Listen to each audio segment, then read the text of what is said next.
Et alors, au sommaire de ce journal, la candidature attendue de Christophe Counil à la tête du PS sartois. Christophe Counil est le seul candidat à la succession de Stéphane Le Foll à la tête de la fédération départementale du PS. Il devrait tout naturellement être élu le 15 novembre prochain. Le chantier de la LGV se poursuit en Sarthe. Le point sur l'avancée des travaux. Et puis les 24 heures de la peinture, une édition très appréciée ce week-end au Mans. Mon invité, ce sera Dominique Chaperon, secrétaire départemental du syndicat d'enseignants SNUIP FSU, un syndicat mécontent après les dernières annonces de l'inspection académique concernant l'ouverture d'une classe au détriment d'une autre. Et on commence donc cette édition avec la candidature attendue de Christophe Counil à la tête du Parti socialiste sartois. Il l'a annoncé ce samedi lors d'un congrès départemental à Domfront en Champagne. Pas de surprise donc, mais des attentes de la part des militants socialistes. Florent Clavel. Le suspense, s'il y en avait, n'aura pas duré longtemps. Le 15 novembre, Christophe Counil s'installera officiellement au poste de premier secrétaire fédéral du PS sartois. Ce samedi, il était le seul à se présenter à ce poste, le seul aussi à bénéficier d'un soutien de poids, celui de Stéphane Le Foll. Je vais passer le flambeau. Je ne dirai pas, puisque les militants choisiront, quelle est aujourd'hui ma préférence, mais vous la connaissez. Donc c'est pas la peine que j'insiste. Vous savez vers qui mon choix se porte. Sur la période récente, le Parti socialiste a perdu 50 000 militants. La section sartoise, elle, se maintient avec 1000 adhérents. Une belle performance, mais le PS veut encore mieux faire. Nous sommes restés sur une organisation qui est aujourd'hui un petit peu archaïque. À l'heure d'Internet, à l'heure de la métropolisation, il est nécessaire aussi de voir comment on peut mieux organiser notre fédération pour être présent en milieu rural, par exemple, davantage. 5 mois après l'élection présidentielle, l'heure est aussi à un premier bilan sur le plan national. Le président et le gouvernement sont au plus bas dans les sondages. Pas de quoi décourager les 150 militants présents. Ce sont des difficultés donc, qui renforcent notre détermination. Donc je peux dire que le Parti socialiste peut compter sur nous, sur ses militants. Prochain rendez-vous pour les socialistes sartois, le congrès de Toulouse le week-end prochain. Harlem Désir sera officiellement investi premier secrétaire national. Et alors, il est temps d'accueillir l'invité de ce journal, Dominique Chaperon. Oui, Dominique Chaperon, vous êtes secrétaire départemental du syndicat d'enseignants SNUIP FSU, je le disais en titre dans ce journal. Alors, votre syndicat est mécontent après les dernières annonces de l'inspection académique concernant l'ouverture d'une classe au détriment d'une autre. Expliquez-nous l'objet de ce mécontentement en quelques mots. Voilà. Donc, bien évidemment, nous ne sommes pas mécontents de l'ouverture de la classe, puisque ça fait partie des choses positives. Hein. Donc, ce qui a été annoncé donc, la semaine dernière, c'est l'ouverture d'une CLIS. Alors, une CLIS, c'est une classe d'inclusion scolaire, c'est-à-dire c'est une classe qui est située dans une école ordinaire, qui scolarise des enfants en situation de handicap, avec un enseignant spécialisé. Une CLIS ouverte à l'établissement Jean Massé, derrière la gare au Mans, on précise. Voilà. Et donc, ça c'est tout à fait positif. Hein. Il y a 12 élèves qui, du coup, vont pouvoir trouver une place. Il faut quand même remarquer que cette ouverture se fait plus d'un mois après la rentrée. Les besoins étaient là. C'est là une reconnaissance des besoins que nous avions déjà portés devant l'administration. Mais ça se fait au détriment. Le problème, parce qu'il y a un problème, c'est que pour affecter un enseignant donc, dans cette liste, on est allé chercher une collègue qui enseignait dans un IME, l'IME, donc Institut médico-éducatif à Bouloir, et que nous avons eu la mauvaise surprise d'apprendre qu'elle ne serait pas remplacée par une autre enseignante, quoi, ou un autre enseignant. C'est-à-dire que la décision du directeur académique a été de la déplacer, mais de la remplacer par un assistant d'éducation, c'est-à-dire une personne qui n'a pas de formation pédagogique. Ça peut être un étudiant, il faut avoir un niveau licence, voilà, c'est le seul prérequis, je dirais. Et ça peut être quelqu'un de tout à fait compétent, charmant et tout ce qu'on veut, mais qui n'aura pas de formation. Alors il faut préciser quand même qu'on remplace un mi-temps contre un plein temps. C'est quand même une avancée, d'une certaine manière. Oui, parce que l'assistant d'éducation en question, effectivement, aura un peu plus plus d'heures. Mais nous, ce qui nous pose problème, c'est que c'est quelqu'un qui n'a pas de formation, comme je le disais, qui va être amené à travailler avec un public en situation de handicap. Ça s'improvise pas. Enfin, nous, on pense qu'en tout cas, c'est important d'avoir une formation. On revendique ça. Et puis, je dirais, c'est quelqu'un qui reste en situation de précarité. Donc, de notre point de vue, c'est un autre enseignant qui aurait dû être affecté. Alors, nous avons interrogé aujourd'hui par téléphone le directeur académique, Emmanuel Roy, qui n'a pas souhaité répondre à nos questions. En revanche, il nous a orienté vers le directeur de ce fameux IME qui va récupérer donc un nouveau poste à plein temps et qui s'est démis d'un des postes. Alors, cet IME de Bouloir est géré par la Fédération départementale des pupilles de l'enseignement public et je vous propose d'écouter donc les propos de son directeur qui gère l'IME de Bouloir. Ce directeur a signé une convention, ou est en passe de signer une convention avec l'inspection d'académie. Il a donc accepté le marché. On l'écoute. Il s'agit d'une situation provisoire. On s'est convenu avec l'inspection d'académie que ce poste était redirigé vers la CLIS pour la période 2012-2013, mais il faut savoir qu'on a une convention signée avec cette inspection d'académie qui prévoit le maintien des postes, notamment pour la rentrée de septembre 2013. Donc déficit de compétences, certes, augmentation du temps qui peut ponctuellement répondre aussi à notre besoin de réorganisation, puisqu'on travaille sur un nouveau projet d'organisation de nos 3 IME. Finalement, quand on l'écoute, on a tendance à se dire qu'il a accepté un deal. Où est le problème, d'une certaine manière? Il faut bien faire avec les ajustements Oui, chiffrés. mais enfin, de notre point de vue, nous représentons les enseignants. Cette convention, elle a été signée, elle reconnaît un besoin d'enseignement, sinon elle n'aurait pas été signée.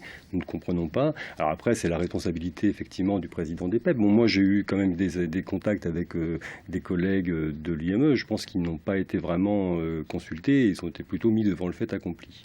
Et je pense que la vraie raison de ce deal, puisqu'on parle comme ça, c'est que le directeur académique s'est refusé à nommer sur le poste un remplaçant, c'est-à-dire qu'il normalement il aurait dû nommer ce qu'on appelle un titulaire remplaçant, donc un collègue formé dont le rôle est de remplacer les enseignants lorsqu'ils sont en congé, etc., ou en formation, etc.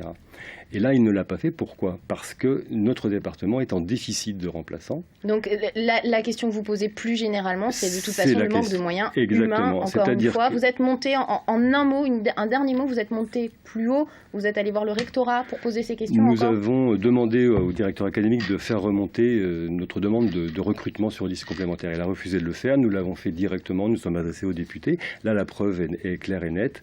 Il y a actuellement 30 remplaçants qui sont nommés sur des postes à l'année. Donc, bien évidemment, c'est pour cette raison, mais nous ne la partageons pas, mais c'est ce qui explique le choix du directeur académique. Merci Dominique Chapon. Allez, sans transition, Laure, le chantier de la SGV avance à grands pas. Oui, on rappelle qu'il a commencé en juillet dernier. L'heure est aux travaux de terrassement de cette future ligne. Alors, en l'état actuel des travaux, les constructeurs seront-ils en mesure de tenir les délais, c'est-à-dire mai 2017 pour la mise en service de la ligne? Élément de réponse avec Lucille Canté. Dans un peu moins de 5 ans, le TGV reliant Le Mans à Rennes passera ici. Sur la base de la Milès, 200 personnes travaillent à l'installation de cette ligne. Et avant la mise en place du matériel ferroviaire, il faut préparer le terrain. Les temps forts ont débuté l'été passé, où nous avons mis en œuvre les premières mesures qui seront prioritaires, qui seront destinées un petit peu à permettre dès janvier de 2013 de démarrer l'ensemble du projet. Ces mesures prioritaires consistent à déboiser certaines zones qui sont nécessaires, démolir des bâtiments existants, procéder à l'élaboration de mares de compensation immédiate dans le cadre des enjeux environnementaux. Et puis nous devons aussi de réaliser des travaux préparatoires, soit en termes de déviation de chaussée. L'exemple de la déviation de la route départementale 357 en est l'illustration, puisque à compter de ce jour, nous commençons les travaux sur la RD 357 au niveau de la commune de Coulon-sur-Gé. Cette déviation sera mise en place début 2013 pour une durée d'1 an afin de permettre d'effectuer les travaux dans ce secteur. Et malgré la pluie des derniers jours, le chantier est dans les temps. Nous avons su commencer et respecter notre planning en juillet comme nous l'avions imaginé. Donc nous sommes installés, les équipes sont présentes, les machines sont sur les chantiers, l'ensemble des collaborateurs sont mobilisés. Nous sommes conformes au planning que nous étions fixés en tout cas. Durant toute la durée des travaux, les riverains risquent de subir des nuisances liées au chantier. Alors depuis le mois d'octobre, des réunions d'information sont organisées par les collectivités locales et l'entreprise Eiffage. Et la prochaine réunion d'information aux riverains aura donc lieu ce mardi soir, 20h, à la mairie de Vallon-sur-Gé. C'est à une dizaine de kilomètres de Loué. Ce week-end a aussi été sportif, du foot, du basket et des courses pour la bonne cause. Le résumé en images, Yannick Morfin, Amoun Chamsoudine, Anthony Gano et Maxime Renaud. En basket, le MSB s'est imposé face à Orléans ce samedi soir. Une victoire 71-64. Les Manceaux qui se sont fait quelques frayeurs en deuxième mi-temps après avoir dominé le premier quart-temps 30-14. En football, défaite du Mans FC à Nîmes 2-1. 2 buts encaissés sur des erreurs défensives. Les Manceaux se retrouvent 10e au classement de cette Ligue 2. Franc succès de la 3e édition des foulées du Bugatti ce dimanche avec plus de 11 000 participants. Point d'orgue de cette journée, les 8 000 demoiselles du Bugatti qui se sont élancées pour un tour du circuit Manceau en faveur de la recherche contre le cancer du sein. Côté sport, Guillaume Chevroy a remporté le marathon en 2h36 minutes et 45 secondes. Le semi-marathon a vu la victoire danois Rassila d'Endurance 72 en 1h06 minutes et 35 secondes. Et puis c'est l'autre image de cette course haute en couleur. Adrien, Alexandre et Gabriel ont couru le marathon relais, le Pi Marathon, pour les otages retenus au Niger. Ils sont originaires de Loire-Atlantique, tout comme leur ami Pierre Legrand, prisonnier depuis 2 ans. Ils ont décidé de médiatiser leur soutien en septembre dernier.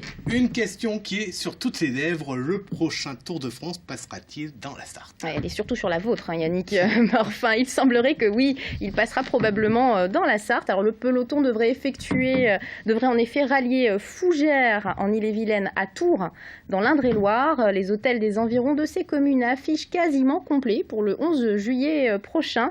Mais plus que 2 jours d'attente avant d'en avoir le cœur net. Yannick, le tracé sera présenté ce mercredi par l'organisateur de la course à Paris. Termine ce journal avec une note beaucoup plus artistique. C'était ce week-end les 24 heures de la peinture. Et c'était la 10e édition des 24 heures de la peinture, un événement organisé par l'association Sport et Loisirs du comité d'établissement de Renault au Mans. Florent Clavel y était. Benoît Planchet est un artiste peintre de 22 ans. Déjà 4 participations aux 24 heures peinture. Ici, pas de concours, mais au moins 2 bonnes raisons de participer. En fait, c'est une réunion entre amis peintres. On se retrouve tous et puis moi, ça me permet de montrer ce que je fais, les portraits pour avoir des commandes pour Noël. En fait, vu que la date approche, du coup, c'est le bon plan. Ce samedi, 60 artistes sont présents rue du Spoutnik, mais seulement une quinzaine de téméraires participent aux 24 heures non-stop. Il est 19h, Mireille Lefebvre avance à petits pas. On discute pas mal, mais je pense qu'en fin de soirée, là, les visites vont être beaucoup plus espacées et là, on va pouvoir travailler plus sérieusement. De l'autre côté de la salle, certains reprennent des forces. La peinture, un loisir exigeant. C'est intellectuel et physique en même temps. Et on puise dans la nourriture pour après extraire dans la peinture. Voilà. Le lendemain, tout le monde est un peu groggy. Mais le jeu en valait la chandelle. On a fait une petite coupure pour la soupe à l'oignon, donc ça nous a reboosté un petit peu et on était quelques-uns à travailler, on a bien travaillé. Pour cette édition, environ 1000 personnes se sont déplacées, 300 de plus que d'ordinaire. Le mauvais temps a aidé, mais pas seulement. De l'avis du public, le niveau des peintres a beaucoup progressé au fil des années. Voilà donc pour ce tour d'horizon de l'actualité en Sarthe de ce lundi. Alors on reste ensemble puisque dans 5 minutes à peine, on va recevoir notre invité. Oui, Marc Joulot, le maire de Sablé, qui nous parlera des inquiétudes des maires de Sarthe. En attendant à suivre, c'est la météo de Romuald Besson. À tout à l'heure.